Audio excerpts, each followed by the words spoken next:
Hey, big fucking dreamers. So pumped to be here with you today. And today we're going to be doing a little bit of inside baseball. I don't actually know if that's the right way to use that term because I don't know anything about baseball or even what inside baseball is. But today we're going to be doing a little bit of behind the scenes. And this is about how to work with a coach and how to get the most out of your coaching investment. Coaching usually tends to be a lot more expensive than therapy. And sometimes people will come to me when they have worked with the therapist and they're pretty stuck. They've experienced a lot of self-awareness. They're not really experiencing that growth. I'd say isn't really the difference between coaching and therapy, but it is quite different in nature. I've been a pretty good coachee, but I've also been a poor coachee in that I've showed up to sessions. I'm not really sure what I wanted to work on. I've looked through my client base and I've seen, okay, which of my clients like really gets the best results? Which of them like has the biggest transformations, changes their lives completely? And there were some common themes throughout it. And so this is going to be really good for you, either if you're thinking about working with a coach, if you're thinking about me, or you've just signed on with me. How do I get the most out of this and how do I get the best results? I'm going to walk you through 7 steps on how to do that and really give you some examples of what I've seen with my clients and what really works, and also examples in my own life. All right, so step 1, understanding what do you actually need? Why are you hiring a coach? What problem do you want them to solve? I typically work with high performers. They work in corporate. They're burnt out. Some of them will directly say, I struggle with low self-esteem. Some people won't necessarily know that kind of until they start working with me and uncovering things. Usually they have a super harsh inner critic. They have a lot of creativity, like hobbies and passions, but they're not really utilizing that. They just kind of give everything to work, and then the rest of their life struggles. The rest of their life suffers. So I have my archetypes, or the 4 types of high performers: the stagnant high performer, the people-pleasing high performer, the exhausted high performer, and the high performer who's really looking for career clarity. If someone comes to me and they're like, what isn't necessarily a fit for me? I want to build a business, or I want to leave corporate to build a business. I've done that with certain clients and I can do that, but that's not really my specialty. That's probably best with a business coach, best with a business coach who's working with new business owners. They're going to be able to give you the tools and frameworks. So before you engage any type of coach, understand, what problem do you want them to solve? What it is that you're working on? What will solving that do for your life? And that's a really important one. But also, in any type of sales process, a good coach will ask, like, what is the impact that this will have on your life? So a sales process will flesh that out. And hopefully, if you go through a sales process with a coach and they're not the right fit, then they will tell you. I got on a call the other day with someone. It was actually an organization wanted to send someone on my program. She got on the call and she just wasn't a fit. So she was struggling with workload, definitely, but it wasn't like a confidence issue. It wasn't a self-doubt issue. It was really an internal resourcing issue within the organization. So after we fleshed that out, I just said to her, you know what? I actually don't think you're a good fit for my program. And a good coach with high integrity will do that. I've turned down a lot of people for both one-on-one coaching as well as in the life and work transformation, because I realized they're not a fit. If I were to just let anyone in my programs, it would really compromise the integrity. It compromises the community, it compromises the experience. Also, if I take on clients who I want to coach who are not really within my wheelhouse, like, of course I can expand, but they're often not the people that are going to get the greatest results. So that's number 1, is get clear on what you need and what problem do you want them to solve. Number 2, which is kind of an extension of number 1, is pick the right coach and really looking at, have they solved that problem before? If it's a new coach, they won't have like new runs on the board. They won't have many runs on the board. But if the coach has been in business for 1 year, 2 years, 5 years, they should have a running record of problems they have solved. They should have a lot of testimonials too. They should provide you with testimonials of, here's how I've solved your exact problem. Here are clients that you can reach out to. So you actually really want proof of concept. Have they solved your problem? Are you in the right coaching container? Because if they haven't solved your problem, there are also a million coaches for a million different things. Number 3 is, and I have seen this, and actually I've probably not, this is something that I've been reflecting on in my coaching practice, is really like almost like challenging my clients in a really healthy way. But number 3 is coming prepared to each session and understanding like what it is that you want to get out. Because sometimes I've seen clients that have just come to sessions, They don't really know what they want to talk about. They don't really know what they want to do today. So then they just kind of start like recapping the week with me and like almost kind of just dumping the week and saying, here's what happened and here's what happened. I am a very expensive friend.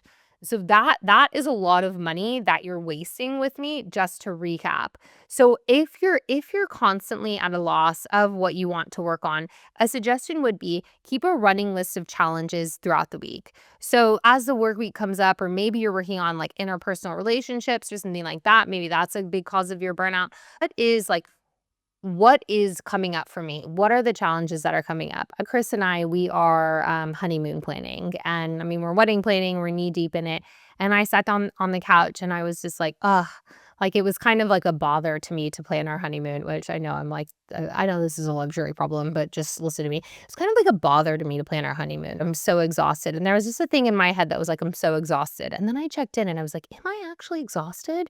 No, I'm not. What is that? What is that part of me that just kind of defaults to, I'm so tired? And that's something that I wrote down because I want to explore that with my coach. And I want to say, like, what's that? Like, I want to explore that default of me. Like, I'm not actually tired. I'm not burnt out. So why is there that thought that says, I am when I have to do something that's a little bit less than pleasant? So that's an example of like keeping a running list of like, what are the things, what are the triggers that you can then come to the session and really be prepared. And then if that is not working, I can't really think of that, then you can just think like, what has caused you the most suffering this week, or what has bothered you this week? Who has bothered you? Who has triggered you? What thing has really like put you out?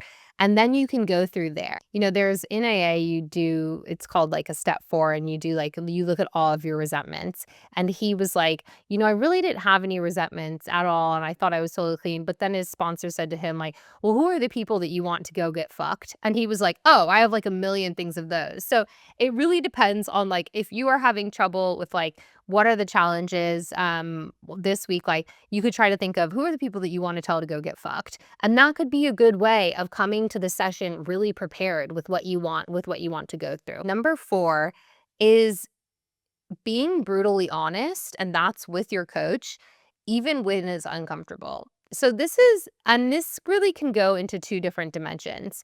And I think there's one of like being brutally honest about yourself and the things that you're experiencing. Like I had a client yesterday, we did this really beautiful session. We did an ideal life where we shaped what her ideal life would look like. And there was one point in there that she was like embarrassed to tell me. Like she was like, wow, I'm feeling a lot of embarrassment to tell you about this one particular section of my ideal life, like what I really want. And it was great that she could say that because then we could explore that. But if she were to just leave out that part of her ideal life because she was embarrassed to tell me, or because she was afraid of what I would think, then we wouldn't be able to explore it. And like that's a really interesting thing. Like, oh, why is it that you're embarrassed to own that particular part of your life? And this part was all around like having a relationship with this specific person. And it's like, wow, why does that cause embarrassment? What's behind that? Let's explore that. Let's resolve that. So if you are kind of hiding things from your coach, that's a sign that you've got work to do, or something in the coaching dynamic is a bit off. But it also could be a pattern of yours of seeing like, do I hide things a lot from people? Do I tell little white lies? Do I kind of negate my feelings because I don't want to make other people uncomfortable? That is usually a sign of people pleasing, because again, you're sacrificing yourself for what you need for the perceived perception of what could make another person more comfortable. Being brutally honest, if the coaching dynamic isn't working, and if there's something in it, let that say was said that makes you uncomfortable, like something didn't sit right with you, and being able to tell your coach that and work that out with them in there, because this is kind of a bit modeled off of a therapeutic method called Gestalt therapy. And in that method, it's like you're working on the relationship with the therapist, like you're working on that dynamic. There's a group therapeutic method called Yalom, and that's a similar thing where you're only working on the dynamics in the group session. I had a client actually who did this to me, and she didn't do it to me. She really offered it. It was such a gift where she said, you said this thing to me and here was my reaction to it. I felt judged. I felt like that wasn't the reaction that I wanted. And I was like, thank you so much. And then we explored it. We explored why. I gave her my intention behind what I meant. And a good coach will also encourage someone to do that, because especially I tend to work with high performing people pleasers who never state their feelings, who don't look after themselves, who don't look at like who don't know how to state their needs. So if I have a client coming to me saying, wow, I felt judged in our session, here's why. To me, I gave her a huge round of fucking applause. I was like, this is amazing because what you're doing there is owning your relationship with them. When you put a boundary in with someone or when you express a need with someone, how they react is a level of their emotional maturity. I worked on that with my coach and my therapist. That wasn't mine to process in session with her because that was my client session. It wasn't about me and my reaction. It was about her. Obviously, I'm in the engagement. So I did say to her, okay, like, this is what I meant. This is my intention. Let's speak it through. But I was also very encouraging of her and saying, I'm so glad you talked to me about it. Because when you strengthen that relationship, what the coach is actually doing is encouraging that client to speak up, to speak their needs, and that's how you get that muscle stronger. So you want to be able to tell a coach, like, when is something working and when it's not working. And for any of my clients listening to this, I would always hope that if there is something not working on our dynamic, that you have the skills to tell me, because essentially that's a huge component of what I coach on, is stating your needs, is learning how to state your needs, being comfortable with it, flexing that muscle of having a boundary. This is something that I am personally working on in my coaching practice, and it's getting comfortable with being challenged. So I think of a great coach really on two metrics, and there's challenge and then there's support. And a really phenomenal coach on a scale of 1 to 10 will be a 10 on challenge, but they will also be a 10 on support. And that is quite rare. If your coach is challenging you and and calling you out on behaviors and saying, like, this type of behavior, I did this recently with a client, and at the end of the session she just said, give me homework. And I just said, well, you didn't complete your homework from our last session. Like, our last session you said you were going to do this, and you didn't do it, so let's talk about why you didn't do it. And then she did it for the next session. She went, and it was interesting because her homework was actually to go feel her feelings. Like, it was like, this was not like crazy intense homework. It was like taking some time away from herself or away from her child. This client is going through, a bit of an emotional process around some grief that she's having. And the homework there was really go away, give yourself some space. But when I asked if she'd done that, she hadn't. And so it was like, okay, let's talk about why you hadn't done that. But if a coach is just going to say, oh, that's okay, like, you didn't do your homework, like, just do it well next time, like, that is not going to get you the best outcomes. And typically, therapists tend to be like a 10 on support, but like a 3 or 4 on challenge. There's quite nuance here as well, because for me, in my specific niche, I am usually working with high performers who have an extremely harsh inner critic. So self-compassion is a lot of things that I like. It's a huge part of my coaching practice. So I don't ever want to inflame a client's harsh inner critic, but it's also looking at, if you say you're going to do something and you're not doing it, or if there is a behavior that is going to hold you back, or if there is something that is going to, prevent you from living the life and career that you want your coach telling you that.